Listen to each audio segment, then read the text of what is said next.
So it probably passed you by way back in January, but Belgium decided to do something civilised and bring into effect a ban on unstunned slaughter, following in the footsteps of Denmark, Switzerland and, for now, New Zealand, because who knows what New Zealand's going to do next in the aid of appeasement.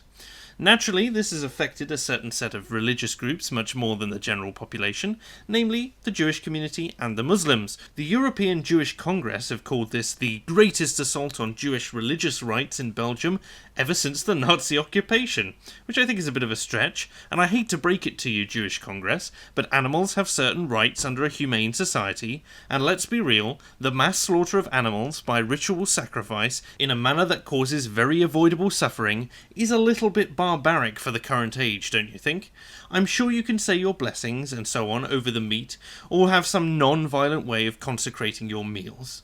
Now, it's interesting that the articles from the time basically ignore the protest of the Muslim community and focus on the Jewish concerns, because the Muslims are the ones who haven't gone to bed quite as quietly as the Jews have. A large protest, headed by Muslim groups, has been outside the European Commission since the 30th of March, as we can see from these newly released photographs. The signs are in Dutch and French, because Belgium decided it's too good for a single language and needs two. Honestly, we should never have let it become a sovereign nation, but I've done my best to translate. Here it says, Jews and Muslims, united for the defence of our religious freedoms, to forbid the ritual slaughter of our community is to kill the democracy. I'm sorry, it might be a Google Translate issue, but I don't think that reads quite the way that he wanted to. Anyway, it's amazing what brings communities together. Perhaps we could solve the Israeli-Palestine conflict by enforcing a ban on ritual slaughter. There's some out-of-the-box thinking for you there, international negotiators. To say it kills democracy is a bit rich, given that you're going to the European Union Commission, one of the least democratic bodies on earth, but I digress. Personally, I don't have too much of an issue with allowing ritual slaughter privately. Provided you've bought the animal yourself, you kill it on your property, and it's only enough for your family or whatever that particular meeting happens to be. You know, sort of like how certain drugs you don't have a possession charge if it's below a certain amount.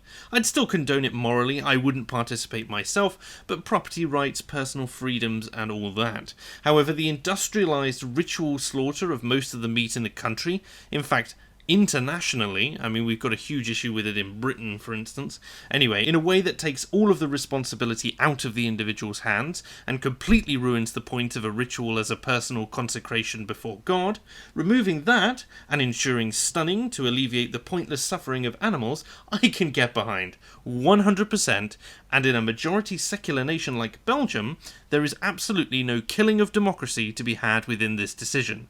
The West is founded upon the idea of the sovereign individual, and to an extent that's going to bleed through to animal rights as well, because it's obvious they can feel. They have feelings, they can experience pain, even though they're not human. And what else do we have? Here we are. Hands off our piece of halal meat. Don't numb before you go to slaughter. No prohibition on ritual slaughter, please. How about this? Keep your religion to yourself, practice your rituals privately, prohibit ritual slaughter in industry. And aside from that, if you don't like it, go find a country that does.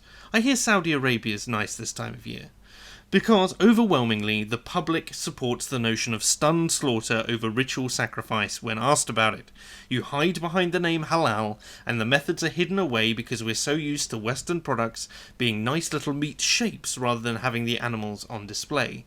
I hope this protest gets massive media attention. I hope it gets viral, because all it's going to do is blow up in your face, because I would love to see a wave of stunned slaughter laws come into effect across the European continent.